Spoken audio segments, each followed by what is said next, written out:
Hello दोस्तों, welcome to काना classes. मैं हूं नवीन यादव। आज आप लोगों के लिए सीटेट के भाग 3 जो है टेस्ट लेके आए हुए हैं, जो सीडीपी के आपके एग्ज़ाम के लिए अति महत्वपूर्ण है।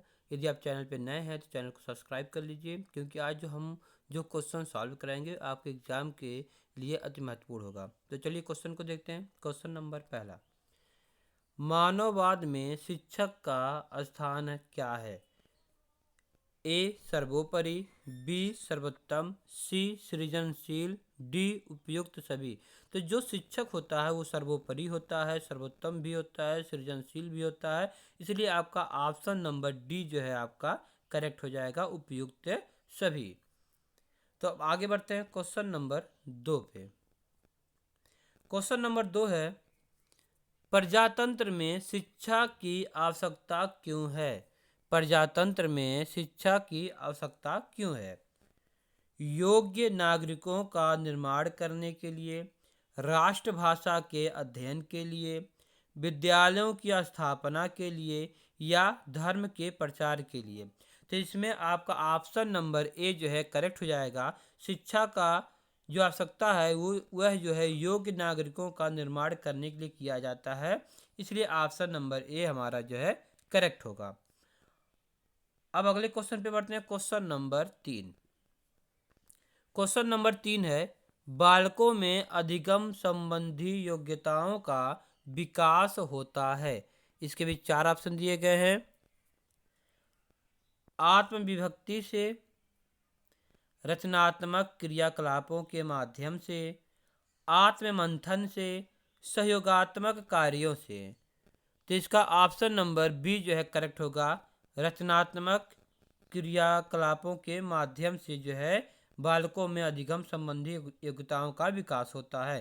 तो ऑप्शन बी आपका इसमें करेक्ट हो जाएगा। अब आगे बढ़ते हैं क्वेश्चन नंबर 4 की तरफ। यदि आप चैनल पे अभी तक चैनल को सब्सक्राइब नहीं किया है तो चैनल को सब्सक्राइब कर लीजिए। क्वेश्चन नंबर 4, देखिए दोस्तों, क्वेश्चन नंबर 4 है, कक्षा में अनुशासन भंग होने की संभावना रहती है यदि। कक्षा में अनुशासन भंग होने की संभावना क्यों रहती है? यदि ऑप्शन पहला, कक्षा में छात्रों की संख्या आवश्यकता से अधिक हो, बी छात्रों की व्यक्तिगत विभिन्नताओं पर ध्यान नहीं दिया जाए, सी शिक्षक का पढ़ाने का ढंग संतोषजनक ना हो, डी उपयुक्त सभी। तो इसमें से कौन सा ऑप्शन सही होगा? देखिए, कक्षा में अनुशासन भंग तभी हो सकता है जब कक्षा में छात्रों की जो संख्या है वे आवश्यकता से अधिक हो, तभी कक्षा जो है भंग हो सकता है। छात्रों की व्यक्तिगत विभिन्नताओं पर ध्यान न दिया जाए तब भी ऐसा होता है। शिक्षक का पढ़ाने का ढंग संतोषजनक ना हो तभी छात्र हल्ला करते हैं। इसलिए ऑप्शन नंबर डी आपका इसमें करेक्ट हो जाएगा, उपयुक्त सभी। तो आगे बढ़ते हैं क्वेश्चन नंबर 5। देखिए क्वेश्चन नंबर 5 है, अनौपचारिक शिक्षा प्रारंभ होती है। अनौपचारिक शिक्षा प्रारंभ होती है किसी संस्था से, परिवेश से, सुनियोजित ढंग से, या इनमें से कोई नहीं। तो ये जो अनौपचारिक शिक्षा प्रारंभ होती है ये जो है परिवेश से होती है। इसलिए आपका ऑप्शन नंबर बी जो है करेक्ट हो जाएगा, परिवेश से। आगे बढ़ते हैं क्वेश्चन नंबर 6 की तरफ। क्वेश्चन नंबर 6, सर्वाधिक जटिल शिक्षण समस्या है, यानी सर्वाधिक जटिल शिक्षण समस्या क्या है? इसके ऑप्शन दिए गए हैं, प्राथमिक स्तर की, माध्यमिक स्तर की, उच्च स्तर की, या उपरोक्त सभी। इसमें से सबसे कठिन शिक्षण समस्या क्या है दोस्तों? तो सबसे कठिन शिक्षण समस्या ए हो जाएगा, ऑप्शन प्राथमिक स्तर की। तो ये छोटे छोटे बच्चों को पढ़ाना बहुत ही कठिन होता है, और जो बड़े बच्चे हैं उनको तो पढ़ाना आसान रहता है। इसलिए हमेशा याद रखिएगा कि सर्वाधिक जटिल शिक्षण जो समस्या होगी वे हमेशा प्राथमिक स्तर पे होगी। इसलिए ऑप्शन ए आपका जो है करेक्ट हो जाएगा। ठीक, अब आगे बढ़ते हैं क्वेश्चन नंबर 7 की तरफ। देखिए क्वेश्चन नंबर 7 है, छात्रों के लिए मनोरंजन हेतु पढ़ना कार्यक्रम है। तो छात्रों के मनोरंजन क्या जो है कार्यक्रम हो सकता है? ऑप्शन पहला, गृह कार्य के रूप में दिया जा सकता है, बी अभिभावकों की जिम्मेदारी है, सी स्कूल पुस्तकालय में होना बेहतर है, डी व्यर्थ है। व्यर्थ है वाला ये तो ऑप्शन ऐसे ही गलत हो गया। जब छात्र विद्यालय में आ गया तो सारी जिम्मेदारी टीचर की हो जाती है उस समय, इसलिए बी वाला ऑप्शन भी गलत हो जाएगा। अब बचा ए और सी। ए ऑप्शन क्या है, गृह कार्य के रूप में दिया जा सकता है, तो वो तो घर का कार्य हो जाएगा, उसके लिए ये भी कैंसिल हो जाएगा। ये बात हो रहा है विद्यालय की, तो ये क्या है, स्कूल पुस्तकालय में होना बेहतर है। ऑप्शन नंबर सी आपका जो है करेक्ट हो जाएगा। अब हम आगे बढ़ते हैं क्वेश्चन नंबर 8 की तरफ। क्वेश्चन नंबर 8 है, अभिप्रेरण किसकी व्याख्या करता है? अभिप्रेरण किसकी व्याख्या करता है? व्यवहार कार्य, व्यवहार क्या है, व्यवहार के प्रभाव, व्यवहार क्यों घटित होता है, उपयुक्त में से कोई नहीं। तो इसका ऑप्शन नंबर सी जो है करेक्ट हो जाएगा। व्यवहार क्यों घटित होता है, ऑप्शन नंबर सी करेक्ट होगा। आगे बढ़ते हैं क्वेश्चन नंबर 9 की तरफ। क्वेश्चन नंबर 9, आगमनात्मक एवं निगमनात्मक शिक्षण विधियां हैं। ऑप्शन नंबर ए पृथक पृथक, पृथक का मतलब होता है अलग अलग, पृथक का मतलब होता है अलग अलग।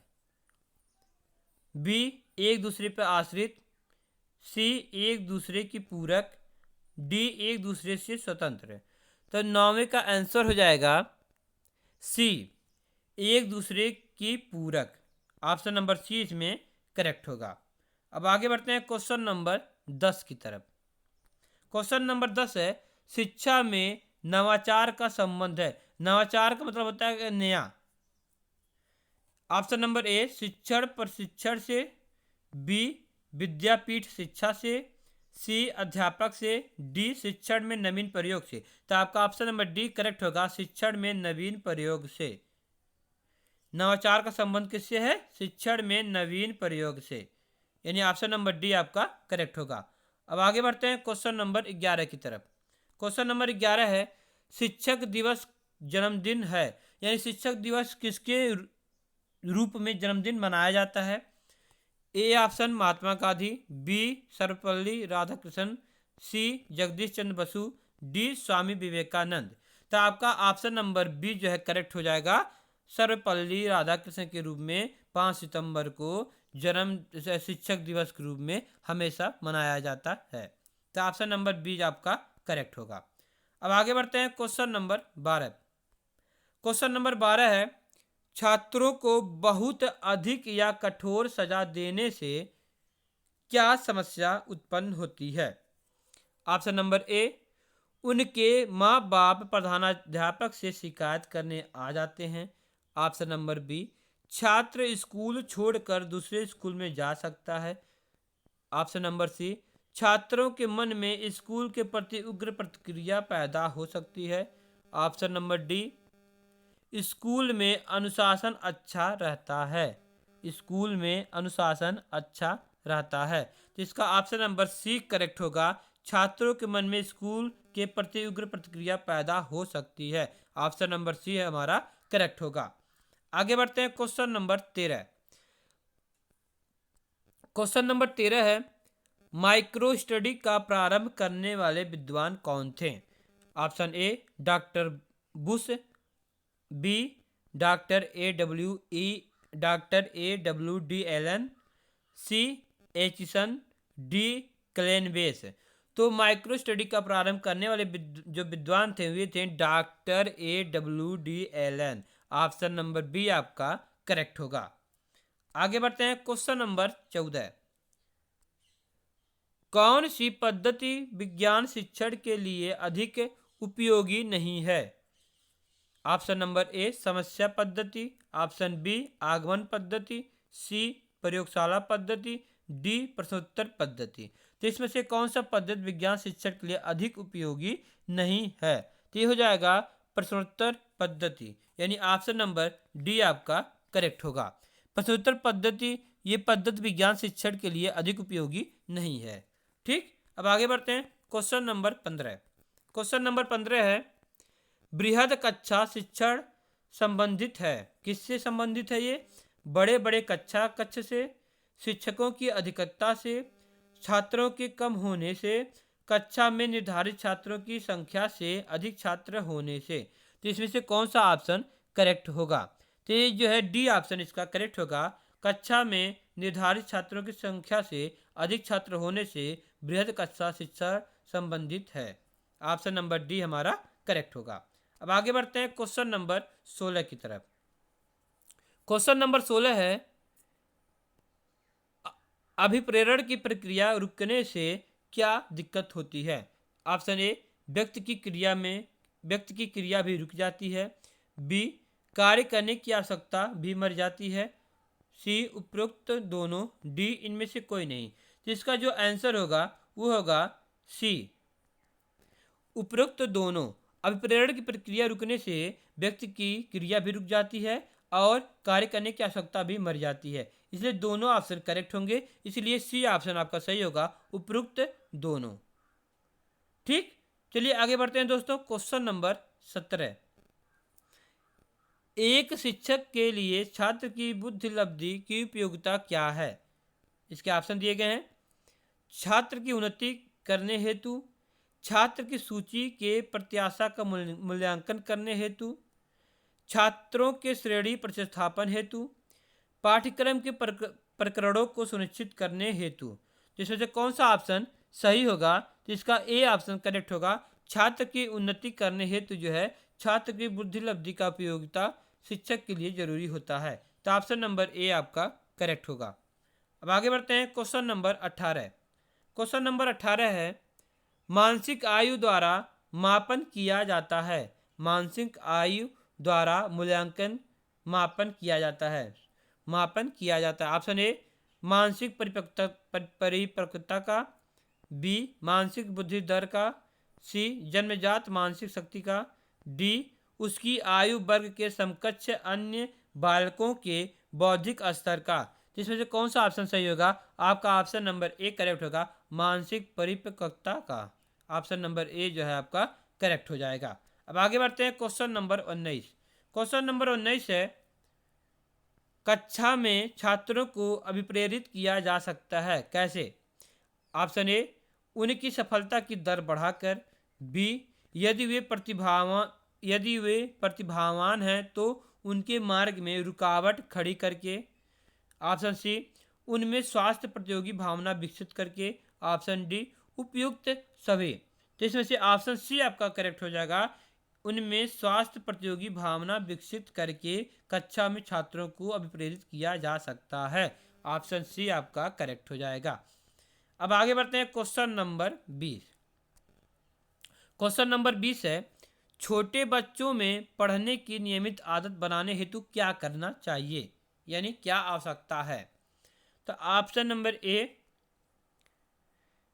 उन्हें रोज वैसा करने को कहा जाएगा। ऑप्शन बी, अध्यापक उनके लिए उच्च स्वर में पढ़ेगा। सी, उन्हें पुस्तकालय ले जाया जाएगा। डी, प्रत्येक बच्चे को एक पुस्तक दी जाएगी। तो आज इसका जो ऑप्शन बी करेक्ट होगा, अध्यापक उनके लिए उच्च स्वर में पढ़ेगा। ऑप्शन नंबर बी जो है आपका करेक्ट हो जाएगा।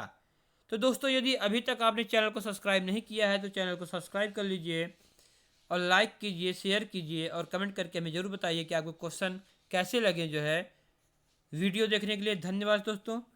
अब आपसे मिलते हैं, भाग 3 हो गया है। भाग 4 में आपके नए क्वेश्चन CDP या हिंदी या EBS के क्वेश्चन को लेके आएंगे। तब तक के लिए धन्यवाद दोस्तों।